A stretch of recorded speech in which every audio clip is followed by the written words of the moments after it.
nacional y una agenda bastante sensible. Este fin de semana, intempestivamente, a través de su propia red social, Truth Social, Donald Trump anunció que estaba cerrado el espacio aéreo de Venezuela. Inmediatamente se produjo, o sea, ocurrió eso. Los diarios del domingo tenían la imagen de los cielos de Venezuela por los cuales no surcaba ningún avión. ¿Me puedes explicar qué pasó exactamente, Santiago Juncal? Bienvenido, buenas tardes. Buenas tardes, Ale, ¿cómo estás?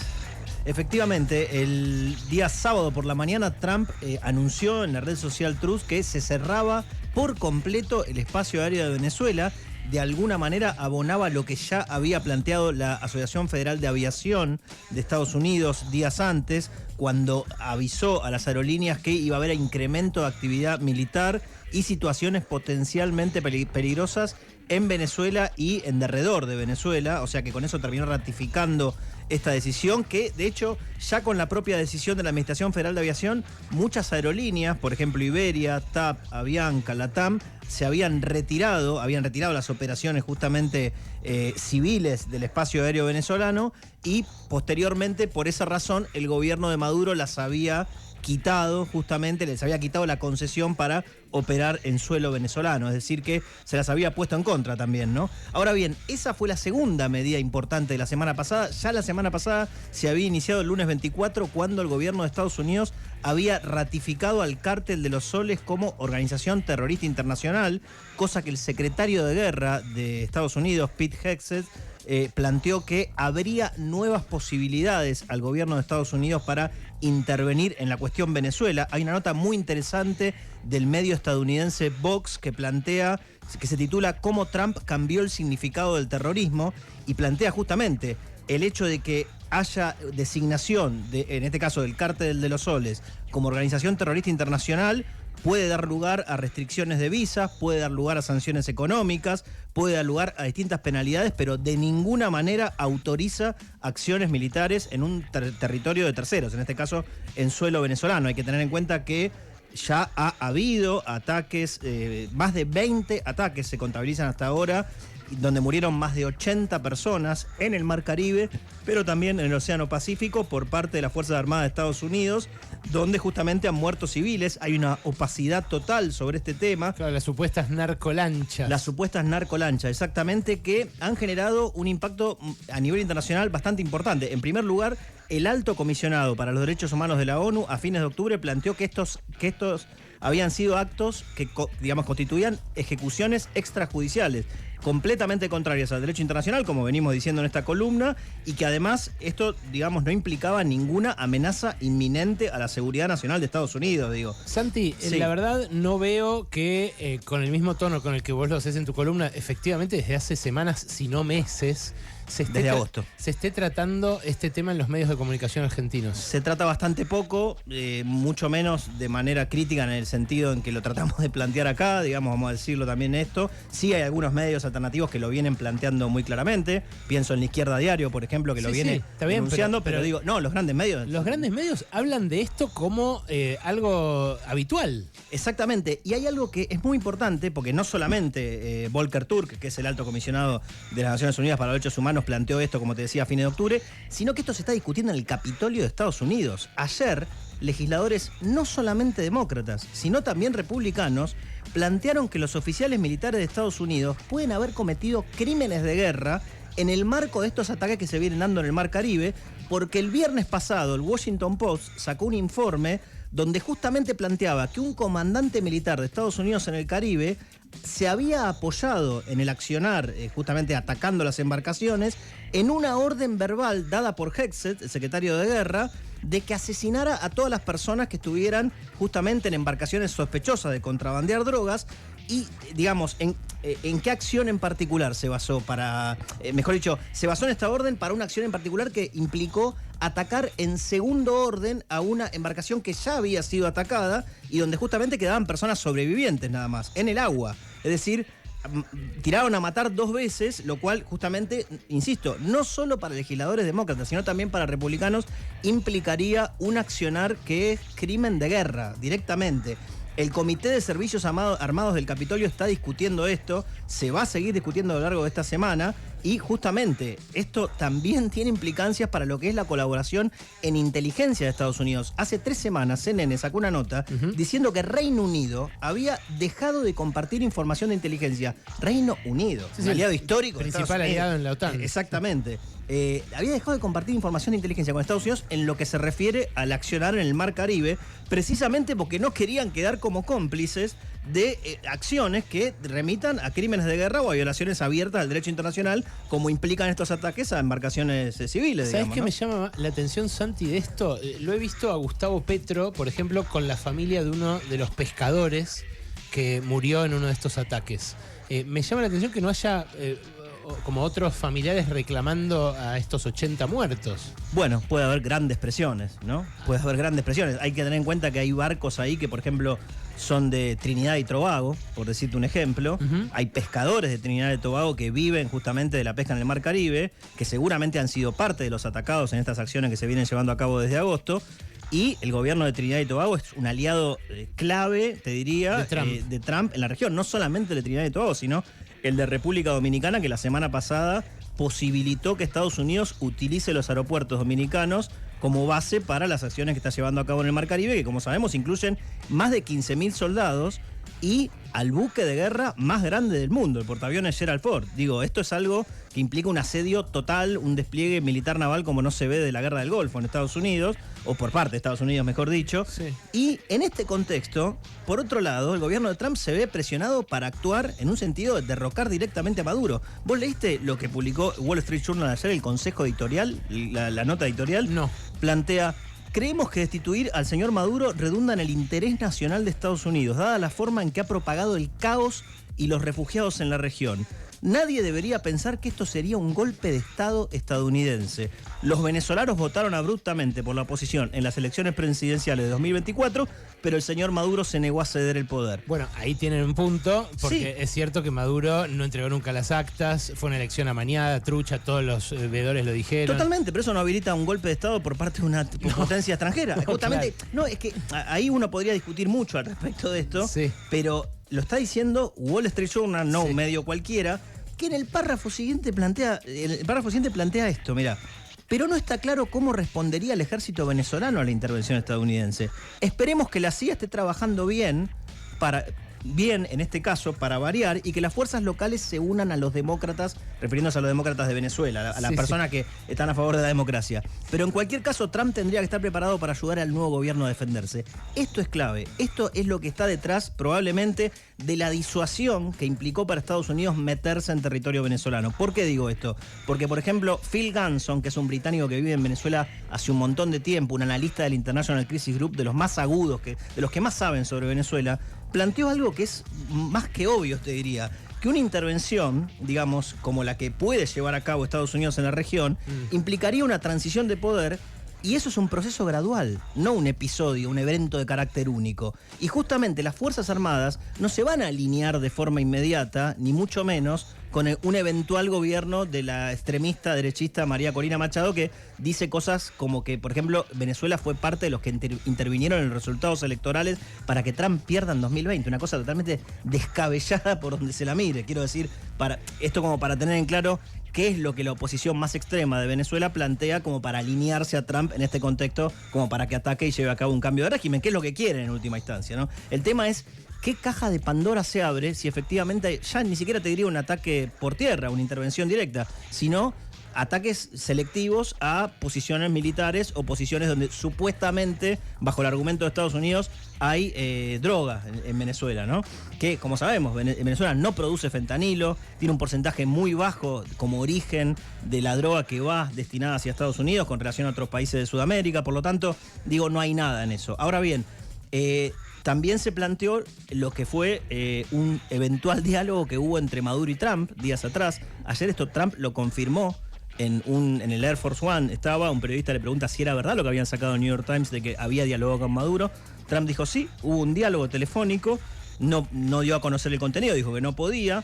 que no había salido ni bien ni mal, solamente eso dijo. Hay medios que indican que lo que le habría ofrecido Trump a quien considera un presidente ilegítimo como Maduro, a quien considera que es nada más y nada menos que el líder del cártel de los soles, con quien puso una recompensa, o por quien puso una recompensa de $50 millones, una cosa muy curiosa que un presidente hable con un narcoterrorista como sería Maduro. Sí. Lo que le habría ofrecido es: vos te podés ir del país, tu familia también, de una manera segura. Lo que le habría contrarrestado Maduro es: yo quiero seguir teniendo el control de las fuerzas militares bolivarianas y quiero que haya amnistía para mí y para mi grupo político. Trump habría dicho: de ninguna manera. Por eso avanzó después con las acciones que avanzó. Por supuesto, nunca sabremos si esto es verdad o no, pero esto es lo que vienen diciendo los medios en un contexto en el que la presión es cada vez mayor sobre Venezuela, ¿no?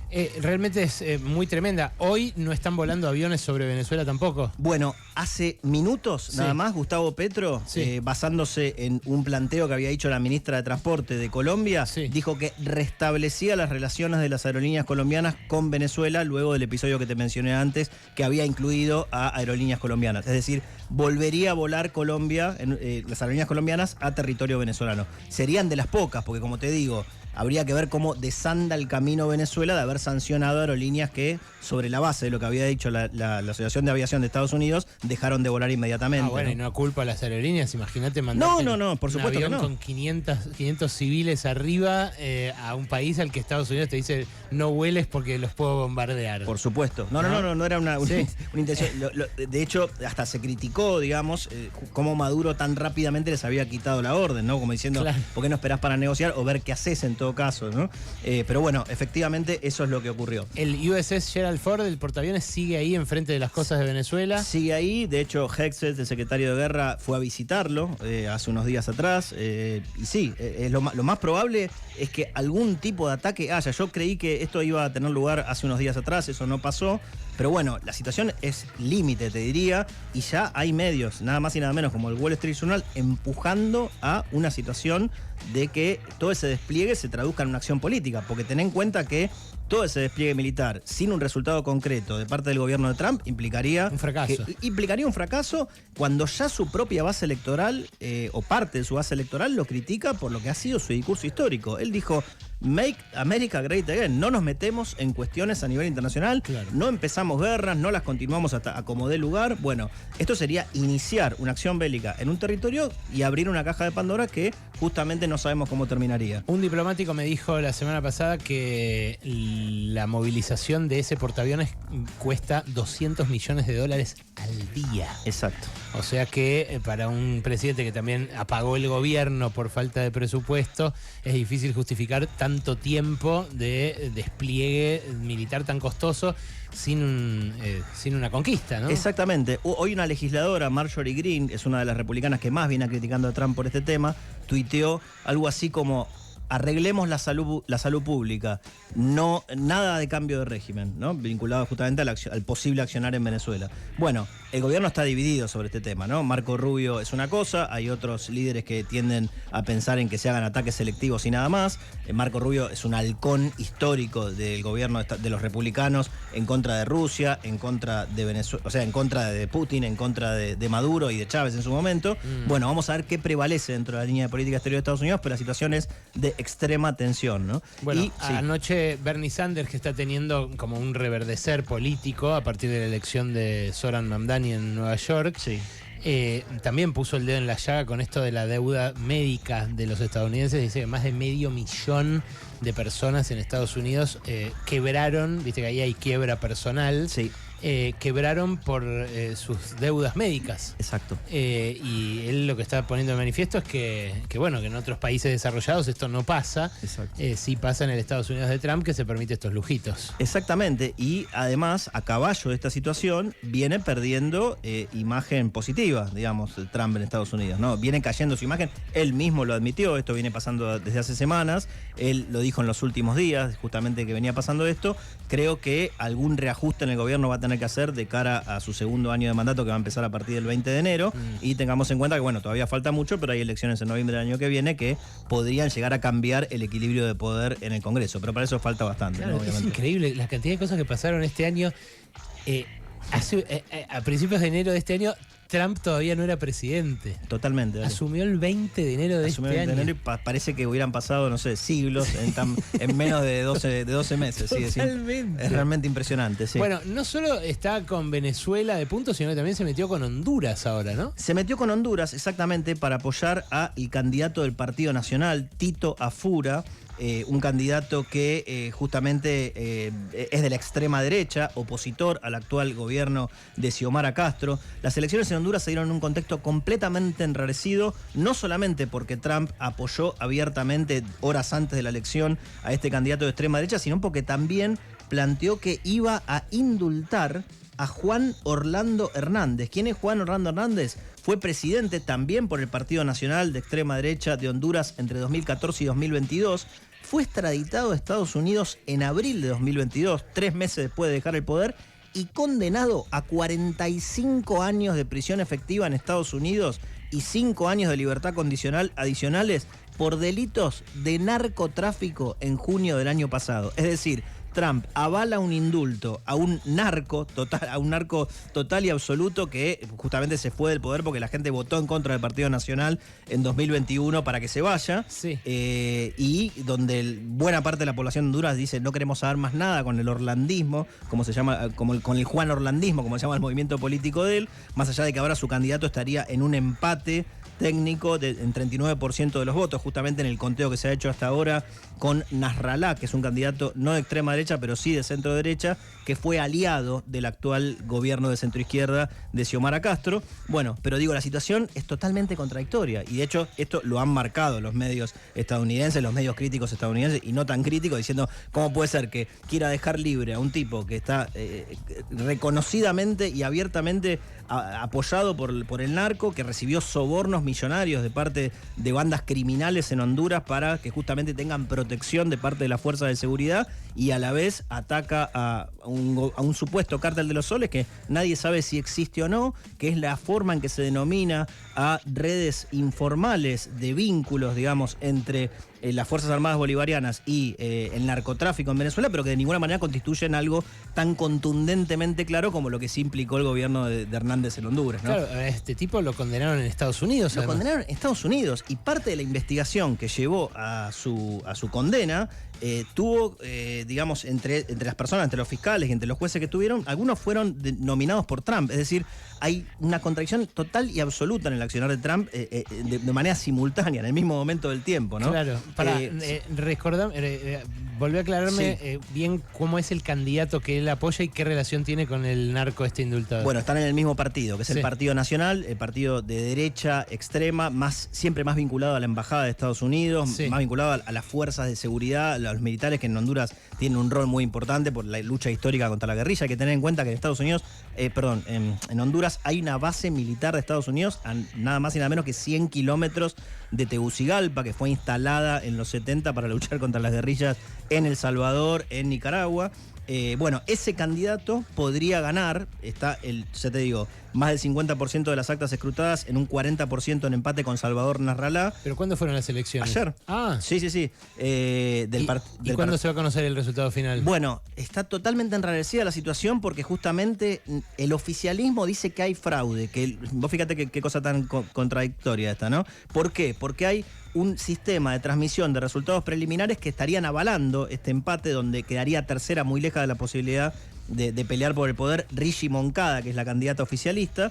Entonces, lo más probable es que se sepa en el transcurso de esta semana, pero no me extrañaría que algún partido político termine impugnando el resultado, sobre todo teniendo en cuenta lo parejo que están. O sea, le lleva 500 votos de diferencia cuando uno tiene 749.000 y otro 748.000. Además por la posibilidad de que impugne el partido de gobierno, ¿no? Que también hay que ver cómo disputa esta elección, tanto y en cuanto su candidata que habría quedado lejos de la posibilidad de competir. Pero no es que podría seguir gobernando el partido de Xiomara Castro, que en su momento era amiga de Cristina y demás. El que queda, lo que se está dirimiendo es entre derecha y centro derecha. Entre extrema derecha y centro derecha, exactamente. Claro. Habría que ver si una vez que se reconozcan las actas de manera oficial, que es lo que dice, por ejemplo, Mel Zelaya, que es el esposo de Xiomara Castro, que fue derrocado el del sombrero tejano. Exactamente. Ellos dicen, hay que contabilizar las actas, el 100% de las actas, y estamos en pie, digamos, hasta el último momento, con la necesidad de que haya un conteo oficial, no este sistema de transmisión de resultados preliminares que, según, insisto, el gobierno, implicó una cosa amañada para que se eligieran determinadas jurisdicciones de manera selectiva para que aparezca como que ganó este candidato. Ya te digo, hay 53% más o menos de lo escrutado, queda el 47% restante y hay que ver si eso además coincide con lo que después es el conteo oficial, digamos, ¿no? Es Santiago Juncal con toda esta información delicada y minuciosamente seleccionada de los grandes conflictos que están cruzando el mundo, en este caso nuestro continente y muy cerca de casa, acá en Sudamérica. Dice que es inminente algún tipo de ataque sobre Venezuela, es de lo que estamos pendientes, obviamente desde que empezaron a atacar a estas lanchas. Gracias, Santi, por todo esto. De nada.